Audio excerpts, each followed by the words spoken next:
resentment is there's a bunch of people out there that have these lives that are deeply unsatisfying, because I think somehow or another, through momentum and just through just things falling into place the way they are, and people trying to fit their lives around the way these pieces have fallen into place, there are so many people that are working all day long doing something that is deeply unsatisfying and almost painful to them. Yes. If you make furniture for a living, and you feel a great satisfaction out of that, and you sell that furniture, look, man, making furniture feels good. If you can do that, you could cut those corners perfectly and sand everything down nice and stain it, and then it's done, and you get the satisfaction, and you sell it to someone, and that pays your bills.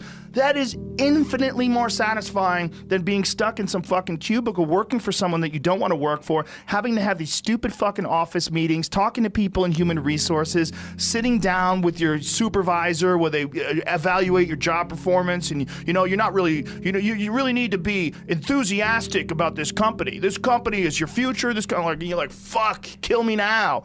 There's a lot of people out there that would way rather do something else, and I hope they understand that they can. Everybody's got these stupid barriers they put in their own head. You got to resist those goddamn things, because they don't do you any good, and they certainly define the potential for your future in a negative way that's not self-serving, and it's not even real. You put this artificial ceiling on the potential for what you're doing. If you hit a wall, okay, that just means you need to regroup and rethink. It doesn't mean that wall's there, especially when it comes to something like social media or like a podcast, something where you like it less, fix that. Figure out a way to do it. You can do that. And this idea that there's no way to get past the starting block today is just ludicrous. It's crazy. And it's just this poor thinking. And people that are trapped in bad situations, one of the problems is you feel like this is your future. You feel like you're fucked and you can't get out of that. There's no hope. There's no light at the end of the tunnel. There's no rainbow.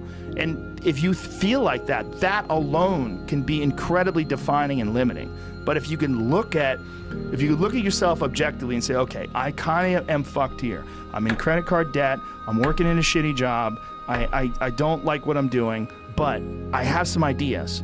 I need to feed those fucking ideas. I need to feed them and water them, and I need to set aside a certain amount of time every day to just try to make those things happen. You can do that. Wondering why other people's success, or wondering why other people are successful, is the refuge of losers. Wondering why other people are successful. Like, who gives a fuck? You can say you think it sucks, but to spend time wondering why someone is successful and hating on someone who's successful, it doesn't do any good. It's like, what is that old expression that jealousy is, it's a poison that does the opposite of its intended, is that your mind, you have a certain amount of bandwidth. This is why I don't read Instagram comments or Twitter comments or YouTube comments. Like, I don't have any time. If I read them, it's an accident. But to seek them out, like, you have bandwidth. I don't spend time wondering why I hate things or hating on someone or being jealous. You have, let's call it units. You have 100 units of bandwidth in your mind. So that means there's 100 units that you can spend on things you care about, or you could let your mind be occupied by some stupid fucking Twitter feud that you're in with some idiot that you don't even know, and you could spend 30% of your Twitter bandwidth or your mind bandwidth on this, and then you only have 70% for the things you love.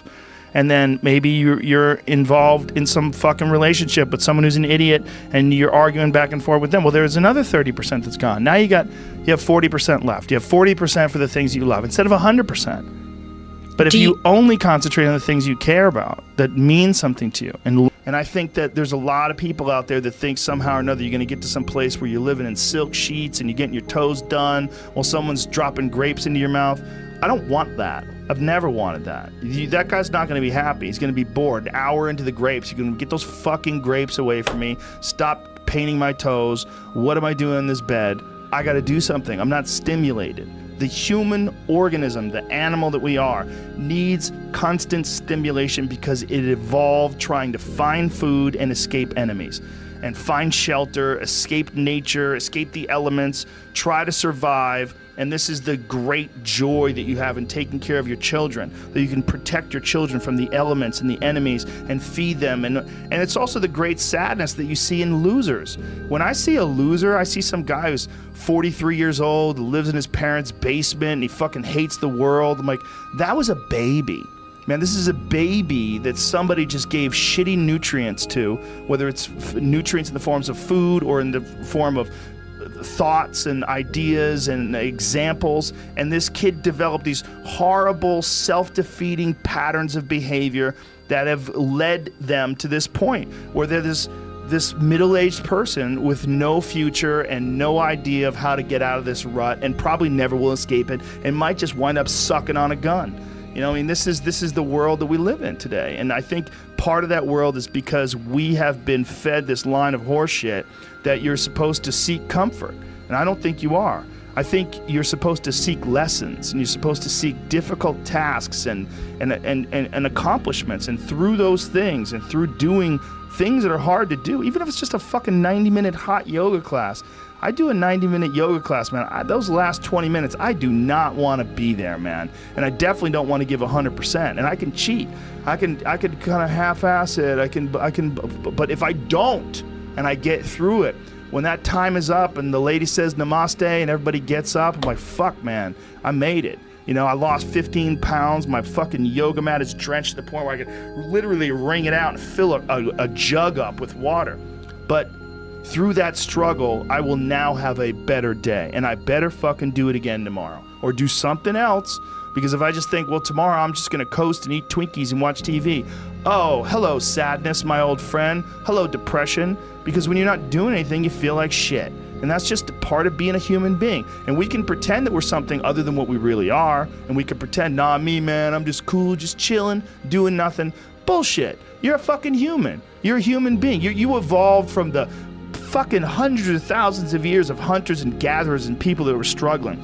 Those human reward systems are carved deeply into your DNA. And if you don't respect that, if you don't respect the mechanism of happiness and fulfillment and what you really need to do in order to feel satisfied in life, camaraderie, love, family, friendship, struggle, testing yourself, learning, all those things are imperative. They're all a giant part of being a person. Concentrating on people that suck or being jealous about people that are doing well does me zero good. But instead, if someone does well, I can be inspired and I can get fired up by it. I mean, I figured this out in my early 20s. I was like, okay, this is I have a poor way of looking at it, because it's a martial arts thing. Because in martial arts, like, you can't be jealous of someone else's ability. You have to realize you might have to fight them someday. So by realizing that they're really good, you're forced to be objective about it, and you have to go to work. Like, you have to go, fuck, that guy's better than me. I got to get better. And you have to go to work. Right. There's no positive benefit in underestimating someone. Underestimating someone will get you fucking killed. Like, literally. You're gonna get. But this is something I've cultivated for a long time and avoided things that make me unhappy and figured out what those things are and been very rigid about eliminating them from my life. And one of the big ones is eliminating interactions with people that are negative. That is gigantic. And because I've realized that I'm not really as independent as I used to like to think I was. I used to like to think that my thought process was independent and that I don't give a fuck what anybody thinks. That's nonsense. People say that because they absolutely care what people think and it bothers them. So they say, I don't give a fuck. But that I don't give a fuck stuff is almost entirely nonsense. You do care. And you care in both ways. You care if people are critical of you, care if people are positive of you, but you also care if people are living positive lives and they're motivating you. That's a big one. People are fuel, and other people, it's one of the reasons why I like talking to people, one of the reasons why I like to do podcasts, because I get a lot out of, like just talking to you about your time in the monastery or your push to get to that 100 miles. Like, you get energy out of people like that, and you think about this energy and you think about this inspiration when you're doing other things. And it also sets in your mind that when you meet these exceptional people that move you, like, what are the characters, what are the qualities that they have, what are the characteristics that they possess? and those things become significant and important to you. Whereas if you live around a bunch of people that are complaining and bitching about everything, and they see the negative in everything, and they're always whining, those people are the opposite of that. They're the opposite of inspiration, and they're mud. You're just like, what? It's like you're up to your ankles in mud. You try to trudge through life. It's difficult. You're not light.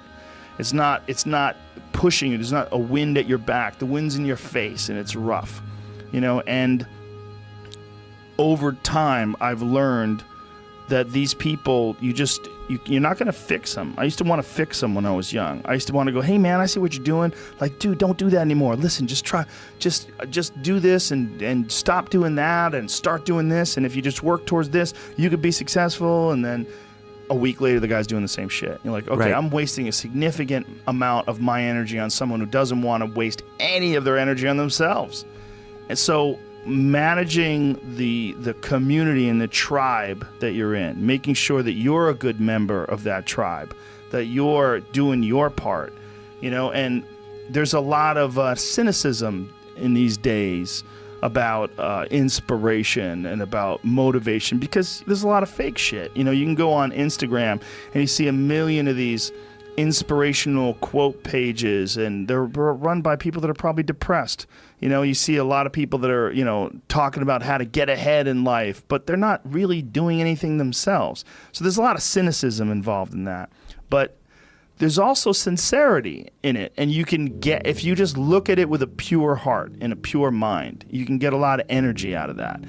And when you're around happy, inspirational people that are successful, it makes you feel better and you get inspired. And if you act on that inspiration, your life will be more fulfilled. And it's not just inspirational in terms of financial success, but in terms of doing difficult things, whether it's running 100 miles, it doesn't pay you a goddamn thing other than the wealth of the knowledge that you can push yourself to such an extreme.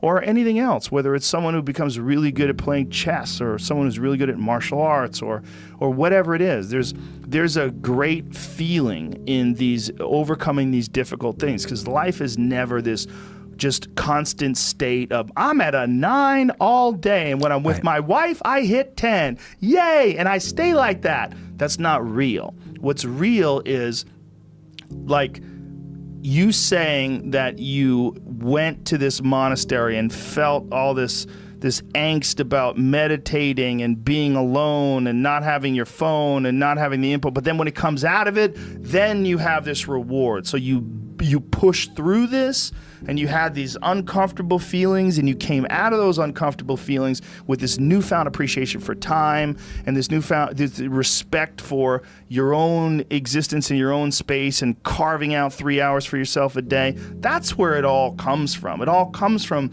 life lessons, and the lessons are learned through struggle.